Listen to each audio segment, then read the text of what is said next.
Opinion mo sa mga nagaganap ngayon na corruption, talking about yan sa mga flood control. Na alam naman natin, hindi lang ho million, billion, kundi ito ho ay trillion. Ang masasabi ko dyan sa mga nawawalang pondo sa mga flood control na trillion-trillion at billion-billion, ang mga hinaing ng mga senior citizen, bakit mas nilaanan nila ng pondo yan at nawawala lang bigla. Parang baha talaga yung sinabi ko kanila na biglang lumalim at inaanod na lang, nawala bigla, lumaho. Buti pa yung mga maliliit na mga munisipalidad, maayos yung kanilang mga proyekto. Pero bakit itong mga nasa patataas ng opisyal ay parang sila pa mismo yung nang-aabuso sa kanilang kapatayan. Sana magising sila. Kung meron pa silang magmamahal sa bayan, mag-resign na sila. Kasi masakit na. Sobra na sila. Sobra na yung pangkukurap nila. Sana nga yung mga nangyayari sa ibang bansa na yung sarili nila sinunog na lang nila kasi na-feel nila na-guilty. Kasi sila mismo ginamit nila yung pondo na yan. Daming mga luxury car. Sobrang mga luxury car. Yung mga, samantalang yung mga kababayan natin, minsan hindi pa nakakakain. Grabe.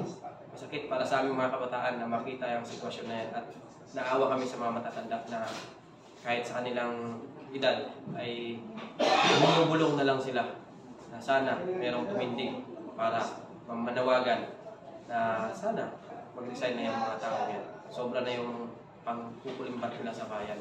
Ginagamit pa nila yung pangalan ng mga senior citizen. Hindi lang flood control, pati din yung pensioner, yung ghost pensioner ng senior. Patay na, nililista pa. Kasi sabi nila, bibigyan doon ng ayuda. Parang flood control lang. Ghost project. Next. Sir Sikad, sa ngayon ay parang nakikita natin na yung ginagawang panlaban sa korupsyon ng ating gobyerno ay hindi sapat.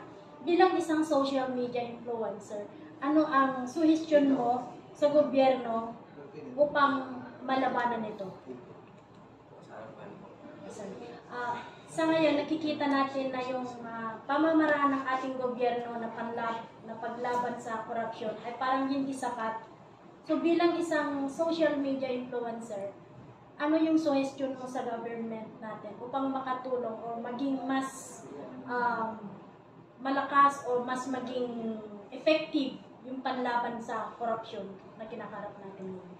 Gusto talaga nila na malabanan yung korupsyon, yung tinanggal nila na programa ng nakaraang administrasyon na lumalaban sa mga buayang tarantadong mga korap na yan, bakit nila tinanggal? Kung may chance pa, kung kaya pa nilang maibalik, ibalik nila. Pero sa tingin ko parang malabo na. Mahirapan na nilang ibalik yun. Dahil parang halos lahat ng ina-appoint nila, kahalintulad nila, korap. Pati na itong ating kakapasok lang ngayon na medyo yes, parang nag-gets ko yung last. So do you think itong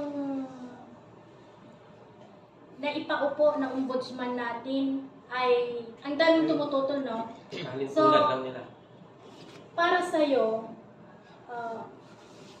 nararapat nga ba na siya'y tutulan? Kasi napapanood natin, ang daming nagrarally, nagpupunta mismo sa harap ng DOJ, Supreme Court, na tutulan dahil may issue siya, may mga issue sa kaso. Do you think dapat nga bang tutulan? Bilang founder ng Sikat Pilipinas, nakita ko po yung mga background ng nakaraan na press release dito sa ating talagang ombudsman na ito. Ang kanyang anak mismo ay naging isang bahagi ng pangangalakal, illegal na gamot. Bakit siya pa muna upo? Hindi, para sa amin mga kabataan, hindi bagay sa kanya na maupo. Kasi mismo siya, hindi niya na-disiplina ang kanyang sariling angkan, sariling anak. Tutukuyin na natin yung anak niya. Aresto. Ngayon, siya inappoint bilang ombudsman. Napakalaswa naman. Maraming mga ibang bansa ng mga Pilipino na nandun na nanirahan, nasasaktan sa nangyari ngayon. Balik ako sa unang question ko, sir. Yung sinasabi mo ba na naunang naalis na gusto mong maibalik yung PACC po ba? Yung tumutok po sa korupsyon na yung programa ng ating nakarang administrasyon ay iniidolo ko talaga si Tatay Digong na bumuo noon para masugpo yung korupsyon. Ngayon, walang sugpo ang nangyayari. Parang ginagawa nilang laro yung korupsyon sa opisina ng ating mataas na mga administrasyon. Sa Congress, kahit saan man, point, maraming mga korap. Dapat may balik yun. Kung kaya pa nila, pero parang sa tingin ko, mahirapan sila kasi mismo sila korap. Yung nag-appoint mismo korap. So maliban po sa corruption, sir, ano po yung nagbigay inspirasyon din sa inyo na suportahan po itong ikinakasal ni Kiko Barsaga this coming October 12?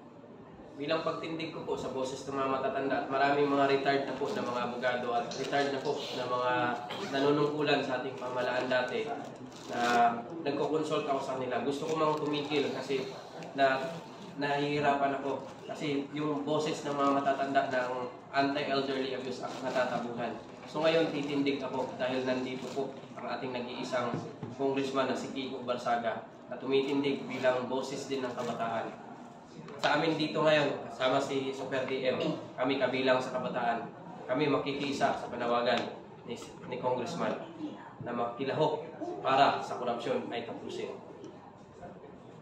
Mensahe po, sir, kunting mensahe po para sa mga kapwa mo kabataan, Gen Z. Sa mga kabataan natin na nasa paaralan, nasa lansangan, gustong makilahok, makialam, huwag po tayong matakot, huwag po tayong magpatinag. Laban natin to. Ilaban natin ang ating kinabukasan. Inaabuso na ang ating kapakanan. Ang ating boses ay kailangan na ng ating bayan. Makiisa tayo tumindig para sa ating kinabukasan dahil tayo ang magiging saklay ng ating mga matatanda para udyukan itong korupsyon nito. Nandito na ang ating boses. Mga kabataan, makiisa tayo. Nandyan si Congressman Kiko Barsaga na nanawagan. Ngayong October 12, titindig tayo para supuin ang korupsyon. Okay.